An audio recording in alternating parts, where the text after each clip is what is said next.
sapagkat napawalang sala na tayo sa pamamagitan po ng ating pananampalataya. Mayroon na tayong mapayapang relasyon sa Diyos sa pamamagitan ng ating Panginoong Hesukristo. Ang Panginoong Hesus po ang nag-connect sa atin sa Ama.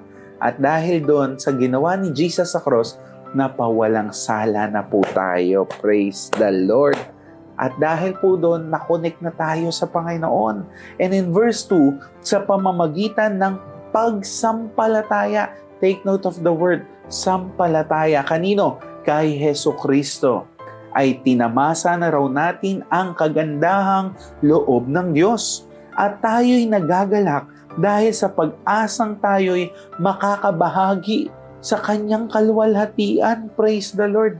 Na dahil kay Jesus, manampalataya tayo sa Kanya. Ay, nako po, yung kagandahang loob, yung grace, ay nasa atin na po. At tayo'y may kakaibang joy na po. Nagagalak po na tayo makabahagi na nga sa Kanyang kaluwalhatian. In verse 3 and 4, hindi lamang yan. Kinagagalak din natin ang mga kahirapang ating tinitiis. Dahil alam nating ito'y nagbubunga ng pagtsatsaga. At ang pagtsatsaga ay nagbubunga ng katatagan. At ang katatagan naman ay nagbubunga ng pag-asa.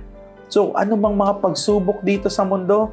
Wow, kinagagalak pa raw ng mga apostol. Dahil yung paghihirap na yan ay nagbubunga ng magandang benepisyo sa atin. Nagiging matyaga tayo, nagiging matatag tayo, at yung katatagan na meron tayo, nagbubunga ng hope or pag-asa. And in verse 5, hindi tayo binibigo ng pag-asang ito sapagkat ang pag-ibig ng Diyos ay ibinuhos na sa ating mga puso. Take note, ibinuhos na. Hindi ibubuhos pa lang, kundi ibinuhos na sa ating mga puso sa pamamagitan ng Espiritu Santo na pinagkaloob sa atin ng Diyos. Kaya mga kapatid, binuhos na sa atin. If the Holy Spirit is on you, sa pamamagitan ng pagtanggap mo kay Jesus, nasa iyo na ang napakasaganang pag-ibig ng Diyos. Wala ka nang hahanapin pa. Kumpleto ka na. Naintindihan mo na yung tunay na meaning ng pagmamahal, ng buhay. Wala nang iba pang makakapagpuno niyan. Pag-ibig lang ng Diyos.